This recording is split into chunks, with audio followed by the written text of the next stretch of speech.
Bismillahirrahmanirrahim. Assalamualaikum warahmatullahi wabarakatuh. Ketemu lagi dengan saya Nur Aini, guru SMN 1 Sukabumi. Kali ini saya akan berbagi tentang tips memilih prodi di perguruan tinggi.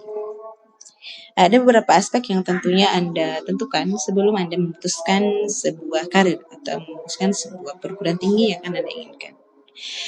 Yang pertama untuk jalur saat ini di tahun 2023 adalah jalur melalui jalur prestasi atau berdasarkan nilai rapat, yakni 40% terbaik dari sebuah sekolah ketika akreditasinya A. Contoh, SMN 1 Sukabumi adalah sekolah yang berakreditasi A dan 40% terbaik siswanya berhak untuk mengikuti eligible, berarti mengikuti atau mendaftarkan diri melalui jalur prestasi seleksi nasional berdasarkan prestasi SNBP. Saat untuk pemilihan di SNBP ini adalah diperbolehkan setiap Anda memilih 2 perguruan tinggi, 2 prodi. Adapun untuk lokasi perguruan tinggi, maka yang satu perguruan tinggi itu dianjurkan berada di provinsi yang sama dengan Ananda berada. Contoh kasus, saya Heni, saya memilih IPB, prodi ke-1 saya adalah Gizi, yang prodi kedua saya adalah Ilmu Komunikasi Masyarakat. Tetapi tentunya sebelum memilih ke sana, kita harus mengecek terlebih dahulu kemanakah minat kita sebetulnya. Yang kedua, bakat kita berada di mana? Yang ketiga, betulkah kemampuan aktual kita saat ini adalah itu? Karena ketiga hal tersebut adalah menunjang untuk menghindari kesalahan karir dalam pemilihan. Contoh, saya adalah anak IPA di SMN 1 Sukabumi, tetapi pada saat saya kuliah, saya memutuskan untuk lintas jurusan, karena saya merasa saya berkecenderungan di ilmu sosial humaniora atau zaman dulu namanya ilmu pengetahuan sosial.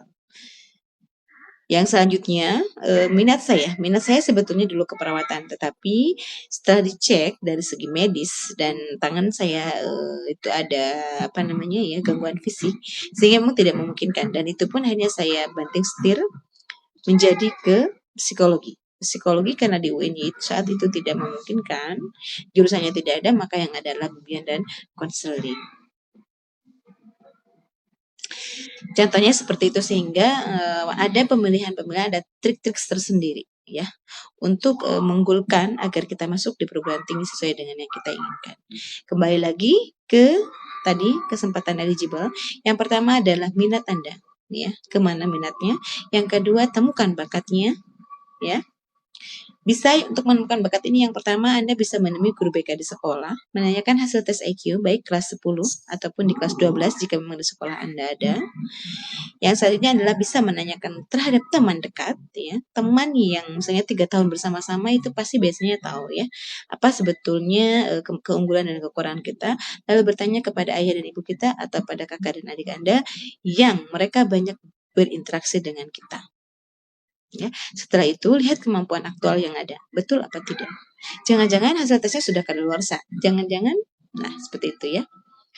Setelah dapat minat, bakat dan kemampuan aktual Anda, maka kini adalah melihat peluang atau melihat ideal. Ideal berarti kita melihat titik yang memang kita inginkan. Misalnya saya seorang Heni, saya tetap ideal, saya ingin menjadi ahli gizi. Maka karena saya ada di SMA 1 dan SMA 1 ada berada di Jawa Barat, maka yang saya pilih adalah IPB dan yang pertama saya simpan adalah ahli gizi. Atau pilihan prodi gizi karena ingin menjadi seorang ahli gizi. Maka yang kedua adalah yang memiliki rating di bawah gizi tentunya. Misal kita mengambil fisika, misalnya ya, karena dari IPA nih, ambilnya fisika. Dengan catatan keduanya, memang kita berminat dan didukung oleh bakat serta kemampuan aktual kita. Tetapi kiranya kita tidak memiliki dukungan itu, cukup satu saja.